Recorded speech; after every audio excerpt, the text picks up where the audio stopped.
खेसारी लाल यादव की नेपाल से आई वो फैन तो याद ही होगी आप सभी को, जिन्होंने खेसारी के लिए दीवानगी की सीमा पार करते हुए अपने हाथ पर अपने शादीशुदा होते हुए भी अपने पति का नहीं बल्कि खेसारी के चेहरे का ही टैटू बनवा डाला था।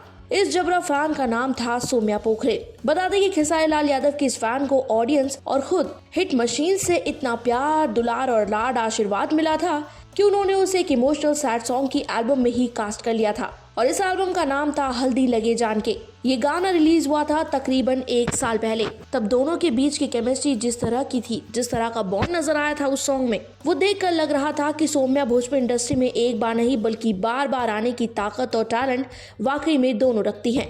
लेकिन देखा जाए तो हुआ इसका ठीक उलट ही सौम्या के साथ, क्योंकि सौम्या 1-2 एल्बम के बाद गायब सी हो गई, जबकि खेसारी पवन सिंह के साथ काम करने वाली आर्टिस्ट के साथ ऐसा अक्सर नहीं होता। वो जब एक एल्बम करना पवन सिंह या फिर खेसारी के साथ शुरू करती हैं, तो ये स्टार्स उन्हें एक के बाद एक मौके देते ही रहते हैं, मगर सौम्या पोखरेल इन मौकों से कहीं दूर खड़ी नजर आई थी। ऐसे में सवाल यही आ रहा था कि ऐसा क्या हुआ कि एक्ट्रेस इस तरह से खेसारी से, जिन्हें वो अपना सब कुछ मानती थी अब तक, उनसे दूर हो गई।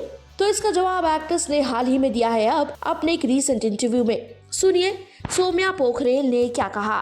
खेसारी सर को हम पहले भी मानते थे, याद करते थे और आज भी मानते हैं, मगर वो कहते हैं ना कि अगर आपको प्रधानमंत्री से मिलना है तो आप उनसे सीधा तो नहीं मिल सकते। तो वो क्या है क्या नहीं, असल में उनके आजू बाजू वाले लोग पहले ही दिमाग में डालकर डरा देते हैं। ठीक वैसे ही हुआ है मेरे साथ भी। खेसारी सर के आसपास भी बहुत से ऐसे लोग हैं जो खुद को, अपने आप को उनके साथ रहते रहते उनसे भी बड़ा स्टार मानने लगे हैं और ये तय करने लगे हैं कि कौन कब कितना सर से बात करेगा या नहीं, कौन कितना उनके साथ रहेगा या नहीं।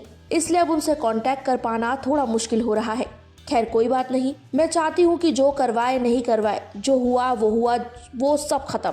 मैं बस अब चाहती हूँ कि मैं जिस हिम्मत जोश के साथ इंडस्ट्री में आई थी, उसी जोश और हिम्मत के साथ भोजपुरी में आगे भी काम करूँ, सबका आशीर्वाद मिले। अभी भी बहुत लोग ऐसा करते हैं, मेरे पास अच्छा प्रोजेक्ट आता है तो कैंसिल करवा देते हैं और हम लड़ रहे हैं उसी के लिए। हम डरते नहीं हैं, अपने दम पर रहते हैं। फिलहाल मैं अब गायकी पर ध्यान दे रही हूँ, तो सभी से चाहती हूँ कि मुझे वहाँ आप लोग अपना आशीर्वाद दे, अपना सपोर्ट दे। तो सुन लिया आपने कि नेपाल से जो सौम्या पोखरेल खेसारी की फैन बनकर आई थी, उनके साथ इंडस्ट्री में आसमान छूने के सपने संजो कर आई थी, वही सौम्या अब कुछ वजहों से अपनी अलग पहचान बनाना चाहती हैं।